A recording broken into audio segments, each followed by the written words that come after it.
अयोध्या प्रभु राम की त्रेता युग वाली नगरी बन चुकी है।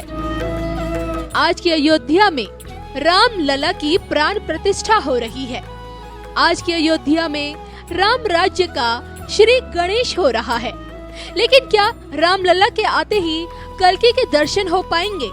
इन दिनों 600 वर्ष पुरानी ताड़ के पत्तों पर लिखी भविष्यवाणी का पुराण खंगाली जा रही है। महाप्रभु की कृपा से परम पूजनीय संत अच्युतानंद दास महाराज द्वारा लिखी गई भविष्यवाणियों में भगवान कल्कि के अवतरित होने का समय ढूंढा जा रहा है। इस धरा पर अधर्मियों के अंत और धर्म की स्थापना के लिए भगवान विष्णु के जिस कल्कि रूप को आज तक खोजा जाता है, क्या अब उनके दर्शन पाने का समय आ चुका है? 2024 की तस्वीर में भगवान कल्कि के हाथों किनका विनाश अटल है, इसको लेकर परम पूजनीय पंडित श्री काशीनाथ मिश्र जी का क्या कहना है? देखिए धर्म ज्ञान की खास पेशकश भविष्यमालिका पुराण में। नमस्कार। जगत के नाथ भगवान जगन्नाथ की नगरी से मैं आपके साथ कविता राणा और मेरे साथ मौजूद है विश्व सनातन धर्म संस्था सेवा के संस्थापक परम पूज्य श्री काशीनाथ मिश्र जी। गुरु जी, आपका स्वागत है। जय जगन्नाथ। आप लोगों को स्वागत है। जय जगन्नाथ। जगत के पालनहार भगवान विष्णु इस धरा पर जब जब आम जनमानस पे, इंसान पे, मनुष्य पे संकट आया तो भगवान विष्णु ने ही अवतार लेकर उस संकट को दूर किया है। और देखिए, हमारे धर्म ग्रंथों में भगवान विष्णु के अलग अलग अवतारों का जिक्र मिलता है। उनके वामन अवतार से लेकर कृष्ण अवतार, राम अवतार और मत्स्य अवतार से लेकर और उनका जो अंतिम अवतार है यानी कि भगवान कल्कि का अवतार क्या अब होना बाकी है। जो कि देखिए, इस समय कलयुग अपनी चरम सीमा पर है और ऐसे में सवाल उठता है कि बचपन से लेकर अब तक मैं और शायद आप लोग भी जिस भगवान कल्कि के अवतार के बारे में सुनते आए हैं, क्या अब उनके इस धरा पर अवतरित होने का समय आ चुका है? क्या भगवान कल्कि अवतरित हो चुके हैं? और अगर हो चुके हैं तो कैसे हम लोग उनके साक्षात दर्शन कर सकते हैं? इसी को लेकर आज हम चर्चा करेंगे गुरु जी से जानने की कोशिश करेंगे कि जगन्नाथ की धरती पर जो बहुत ही इस पावन धरा पे जो सबसे पवित्र ग्रंथ जो लिखा गया है भविष्यमालिका पुराण, परम पूजनीय श्री अच्युतानंद दास महाराज जी द्वारा ताड़ के पत्तों पर लिखा गया जो ग्रंथ है, उसके माध्यम से गुरु जी हमें ये बताएंगे कि कल्कि अवतार, भगवान कल्कि जी का अवतार क्या उन्होंने ले लिया इस धरा पर? बताइए। बहुत सुंदर और पवित्र प्रश्न है। मुनिजन मानस हंस, यानी सारा मुनि ऋषियों का जो मानस हंस है जी, जो जुग जुग में भक्तों को उद्धार करते हैं, जो मानव सभ्यता के लिए सबसे बड़ा मंगलकारी है, वही है भगवान कल्कि है। वो निर्गुण ब्रह्म है, वो साकार ब्रह्म है। वो धर्म संस्थापना करते हैं, पालन भी करते हैं और सृष्टि भी करते हैं। बहुत अच्छा प्रश्न है। भविष्य मालिका में पंच सखाओं में अनन्यतम महापुरुष शिशुअनंत दास महाराज ने भगवान कल्कि अवतार के बारे में उनका शिष्य राम बारंग उनको यही पूछे, प्रभु गुरुदेव भगवान कल्कि का कब अवतार होगा?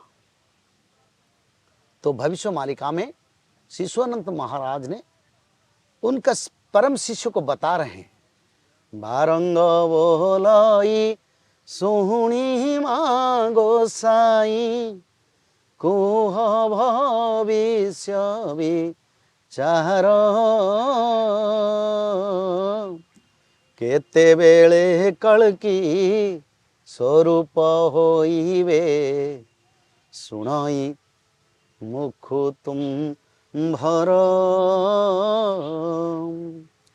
जे सने कहनिसी पाहिले प्रभात जुग संधि जान हेमंत समये कलंकी स्वरूप हेबे प्रभु दारु ब्रह्म समक्षर अवता सुहुणी आणी करी हिसाब एहाकु कर सबु एकठावे मिसाई करिण करिबु 50,000। बोले सच्चिदानंद भगवान की। जय। अति पवित्र धारा महापुरुष शिशु अनंत दास भगवान की पवित्र धारा अंश से सृष्टि हुए धरती पर महामानव महापुरुष हर युग में प्रभु के साथ आए थे और कलि युग में भक्त को उद्धार के लिए बता रहे हैं संसार की सबसे बड़ा मंगल और कल्याण जो युग युग से मनुष्य देवता यक्ष गंधर्व ब्रह्मा शंकर सब अनुसरण करते हैं प्रभु की जन्म की वारणी। और महापुरुष शिशु अनंत बताते हैं जब प्रभु कब जन्म होंगे, किसी समय जन्म होंगे, तो मालिका में यही लिखे हैं बारंग बोलोई सुणिमा गोसाई कुह भविष्य विचारो केते बेले कल की स्वरूप होइबे सुनई मुख तुम्हारे। यानी मेरे को बताइए गुरुदेव कब किसी समय कौन सा अंक पर कौन सा मसीहा में भगवान कल्कि का अवतार होगा। तो शिशुनंद महाराज पवित्र धारा में बताते हैं जैसा न कन इसी पहिले प्रभात जुग संधि है आ जानो एमंत समय कलंकी स्वरूप हेवे प्रभु नारायण। यानी जब दिन ढलता है और रात आता है और रात के बाद प्रभात आता है उसी को संध्या समय कहते हैं। दिन में 3 संध्या होता है दिन से और अगले दिन की शुभ तक। एक ब्राह्मी मुहूर्त, दूसरा दोपहर 12 बेला को, तीसरा गोधूली समय जब सूर्य अस्त होते हैं, दूसरा संध्या समय आता है जी। तो ये तीनों संध्या में जैसे होता है ऐसे युग की भी संध्या होता है और युग संध्या 5000 के साल के बाद धरती पर आएगा। और जैसा न कन इसी पहिले प्रभात और युग संधि यानी युग संधि के समय संध्या के समय शिशु अनंत महाराज दृढ़ता के साथ बताते उसी समय भगवान कल्कि का धरावतरण होगा जी। और अभी 5000 साल जा चुका है और भगवान कल्कि का अवतार समय हो चुका है। और महापुरुष अच्युतानंद ने उसको फिर स्पष्ट पर करके उन्होंने अपना भविष्य पुराण में लिखे हैं पेज नला फूटी तोर पड़ीब बिजुली आसे जोगे जीव की प्रभु नीलांचल छाड़ी। यानी जगन्नाथ जी को बोलते हैं प्रभु जब आपका महालक्ष्मी की तत्वावधादित जो रोसोसाल है जहाँ महालक्ष्मी प्रसाद बनाते हैं प्रभु के लिए उस रोससाल को जब वज्राघात होगा तब प्रभु आप नीलाचल क्षेत्र छोड़ेंगे। और 2005 में जगन्नाथ मंदिर की रोससाल को जी। इतना बड़ा वज्राघात हुआ जिसमें सेवाकारी लोग ये सब चेता चल गया। और उसी समय महापुरुष अच्युतानंद 5000 साल के बाद जब जगन्नाथ मंदिर की रोसा साल को वज्राघात होगा तब प्रभु नीलाचल क्षेत्र छोड़ेंगे। ये भविष्य मालिका में लिखे थे।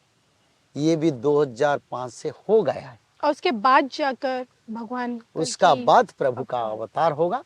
फिर भी महापुरुष अच्युतानंद ने लिखे हैं चंद्र परे जे बे तारा यानी चंद्र पर तारा जब होएगा जी। ये 2005 में चंद्र के ऊपर जैसे चांद के ऊपर तारा रहता है 2005 में उसको दिखाई दिया था कुछ समय के लिए 1 महीने के लिए मैं भी उसको दिखा था। तो महापुरुष अच्युतानंद ने उसको संख्या और उनकी जगन्नाथ जी की जो ठाकुर रजा है उनकी उम्र को तुलना करके लिखे जी। बिंश रेव पुणी अंकटी जानो इंदु परे बिंदु गमन से काल रे प्रभु जन्म हेवे कलंकी रूप रे प्रकाश हेवे। यानी बिंश यानी 20 को बताते हैं, रेव यानी 27 यानी 47 47 अंक जब दिव्य सिंह महाराज ठाकुर को होगा जो जगन्नाथ जी की अभी रजा है उसी समय चंद्र पर तारा का उदय होगा और उसी समय भगवान कल्कि का अवतार होगा। ये महापुरुष अच्युतानंद ने लिखे हैं और ये भी हो चुका है। और भी महापुरुष अच्युतानंद ने लिखे हैं दिव्य सिंह अंके बाबू सरब देखिबू छाड़ी चक्का गलु बोली निश्चय जानिबो। महापुरुष अच्युतानंद ने फिर आगे बढ़ के लिखे, बोले कितना प्रमाण देते हैं। बोले जब दिव्य सिंह महाराज मेरे क्षेत्र पर रजा रहेंगे जी उसी समय उनका 47 अंक पर प्रभु भगवान का अवतारित होगा मानव रूप में, और उसी समय मैं ब्रह्म यानी दारू ब्रह्म से साकार ब्रह्म मानव शरीर धारण करूंगा। और उसी समय फिर क्या होगा ना, मैं मानव रूप धारण करके कल की रूप धारण कर लूंगा और नीलाचल क्षेत्र में छोड़ दूंगा। जी और नीलाचल क्षेत्र जब मैं छोड़ूंगा तो उसी समय गंगा और जमुना का जो कुआं है जगन्नाथ क्षेत्र में वो सूख जाएगा, वो भी सूख चुका है। तो कई हजार प्रमाण जगन्नाथ क्षेत्र के साथ कल की अवतार के जन्म के बारे में लिखे हैं। और मालिका शास्त्र के अनुसार भगवान कल की आ चुके हैं और धर्म संस्थापना शुरू कर चुके हैं, जी धर्म संहार कार्य शुरू कर चुके हैं। इसीलिए भारत का सम्मान आज बढ़ता है। कोई बोलते हैं भारत का सम्मान कोई किसी ने क्या करता है, पर वो सही है, क्योंकि जब धर्म संस्थापना समय आता है तो भगवान साधु संतों ऋषियों को सरकार शासन को भेजते, और ऐसे समय भारत में भी एक साधु संत और पवित्र ऋषि मुनियों परंपरा जैसा पवित्र मानव का शासन चल रहा है। जी और इसका कारण ये सत्ययुग आने से पहले भगवान अपने लोगों को भेज देते हैं, और ये भी सत्ययुग का ही निशानी है। और भगवान कल्कि का जन्म होने के बाद भारत का सम्मान और बढ़ेगा, भारत में कोई नहीं टकराव कर पाएगा। सबसे बड़ा है पापी लोगों का विनाश तो होगा माँ, पर धर्मी लोगों को प्रभु सुरक्षा देंगे। और शास्त्र के अनुसार, मालिका के अनुसार, जगन्नाथ संस्कृति का सारे जो घटनाएं घट चुके हैं उसके हिसाब से भगवान कल्कि का धरावतरण होकर धर्म संस्थापना शुरू हो गया।